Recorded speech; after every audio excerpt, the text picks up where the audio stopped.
आगे बढ़ेंगे, अगली खबर की ओर रुख करेंगे। एक तरफ भाजपा कार्यालय में हार की समीक्षा की जा रही है, तो वहीं दूसरी तरफ सपा अपनी पुरानी रणनीति दुरुस्त करने के लिए बैठक कर रही है।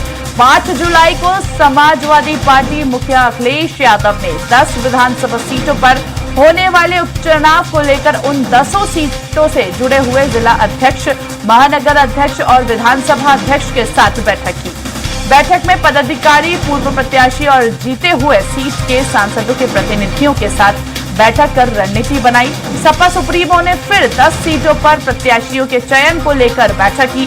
बैठक के बाद सपा सुप्रीमो ने निर्देश दिए हैं कि कानपुर के सीसामऊ से विधायक रहे इरफान सोलंकी के बाद खाली हुई सीट से इरफान सोलंकी की पत्नी चुनाव लड़ेंगी। इसके अलावा अन्य 9 सीटों पर सपा अपना पत्ता नहीं खोलेगी जब तक भाजपा अपने प्रत्याशियों की लिस्ट जारी न कर दे।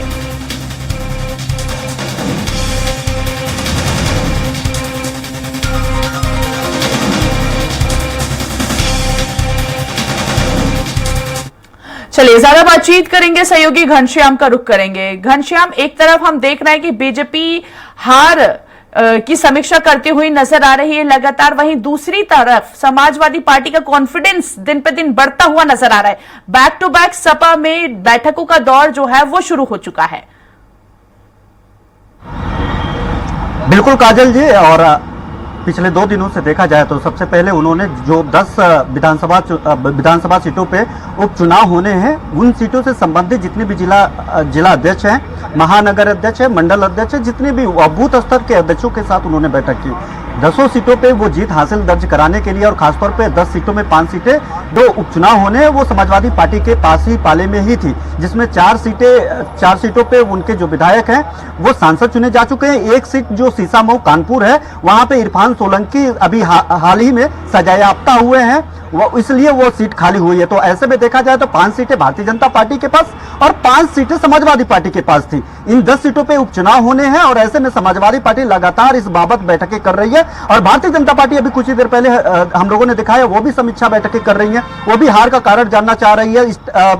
स्पेशल टास्क फोर्स बना करके 80 लोगों की टीम बना करके लगातार जो हार की समीक्षा है, जो हार का कारण है, वो जानने की कोशिश के साथ रणनीति बदलने पर विचार कर रही है। BL संतोष आए हुए हैं और अभी 11 बजे से फिर से उनकी बैठक शुरू हो जाएगी। 2 दिवसीय बैठक है, और इसी के साथ समाजवादी पार्टी भी इसको लेकर के किसी तरीके की कोताही बरतने के मोड में नहीं है। किसी तरीके की कोई भी कोताही और किसी भी स्तर पर कोई लापरवाही करना नहीं चाहती है, इसीलिए वो लगातार बैठकें कर रही है। कल जो है 10 सीटों को लेकर के जो प्रत्याशी का चयन होगा, उस चयन पे बातचीत की गई। एक सीट जो सीसामऊ की रिक्त हुई थी, सीसामऊ सीट पे जो इरफान सोलंकी सजायाफ्ता हुए थे दंगा करने को लेकर के, आगजनी करने को लेकर के, उस सीट पे अखिलेश यादव ने ही पत्ता खोला। उन्होंने कहा कि उनकी जो पत्नी है वो चुनाव लड़ेंगे। बाकी 9 सीटों पे उन्होंने साफ तौर पे दिशा निर्देश दिया है कि समाजवादी पार्टी के चेहरे पे, समाजवादी पार्टी के नाम पे, सपा के नाम पे जाकर के चुनाव प्रचार करें। वहां पे चुनाव प्रचार करने के अलावा वहां पे लोगों के बीच में जाए, ठीक उसी प्रकार से, ठीक उसी तर्ज पे, जिस तर्ज पे लोकसभा चुनाव में प्रचार प्रसार हुआ।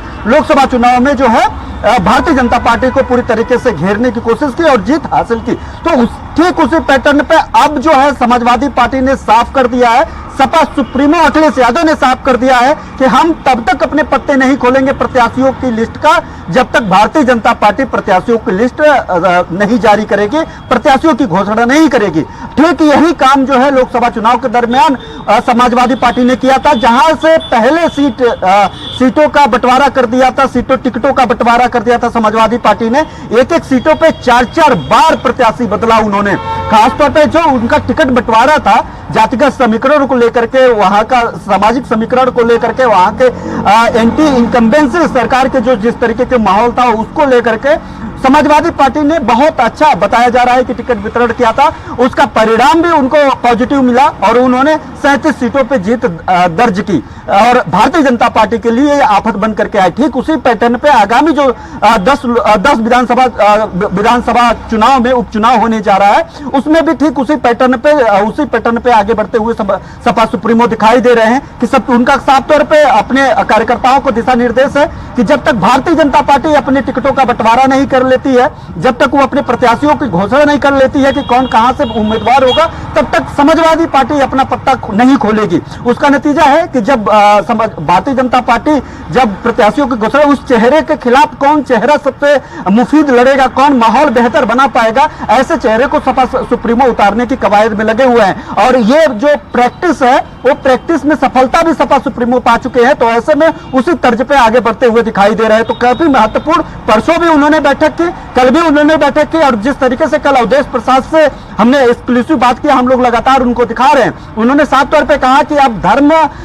धर्मगत राजनीति अब नहीं चलेगी। और जिस तरीके से समाजवादी पार्टी इस धर्मगत राजनीति के ऊपर राजनीति की शुरुआत की है, वो आगामी 10 विधानसभा चुनावों में, उपचुनाव में भी देखना पड़ेगा, 2027 में विधानसभा चुनाव में भी देखना पड़ेगा। और सपा सुप्रीमो साफ तौर पे कहे कि इस बार हम लोगों को सरकार बना ही लेना है, और ऐसे में कोई कोताही इसलिए भी बर्दाश्त नहीं की जाएगी। और सभी जो उनके कार्यकर्ता हैं, जिला अध्यक्ष है, महानगर अध्यक्ष है, बूथ स्तर के अध्यक्ष है, उनको जो विधानसभाओं में जहां पे चुनाव होने हैं, उनको अभी से लगा दिया गया है, तैनात कर दिया गया है कि जो समाजवादी पार्टी का जो विजन है और जो समाजवादी पार्टी का एजेंडा है, जिसको लेकर के सफलता मिली है, उस एजेंडे को लेकर के आप लोगों के बीच में जाएं, बातचीत करें, और जो माहौल है उस माहौल को बरकरार रखने की कोशिश करें। क्योंकि भारतीय जनता पार्टी बहुत बेहतर तरीके से हमेशा रणनीति बनाती है। जिस गेंद में वो बीट होती है, उस गेंद को बेहतर करने के लिए हर वो कोशिश करती है, ताकि आगे से लड़ाइयां और दिलचस्प हो जाती है। तो ऐसे में सपा सुप्रीमो को यह बात पता है कि भारतीय जनता पार्टी एक बार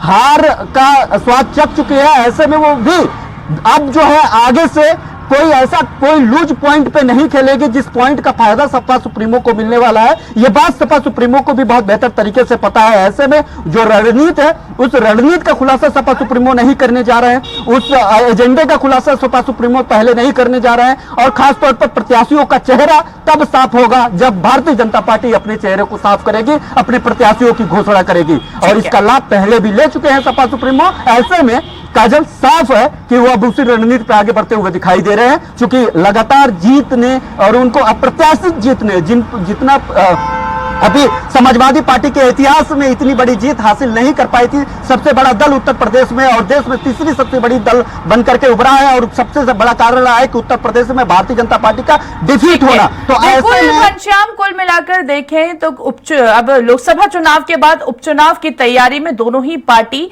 का कड़ा मुकाबला यूं कह सकते हैं देखने को मिलेगा। आप हमारे साथ बने रहिए, आगे आपसे बातचीत करेंगे।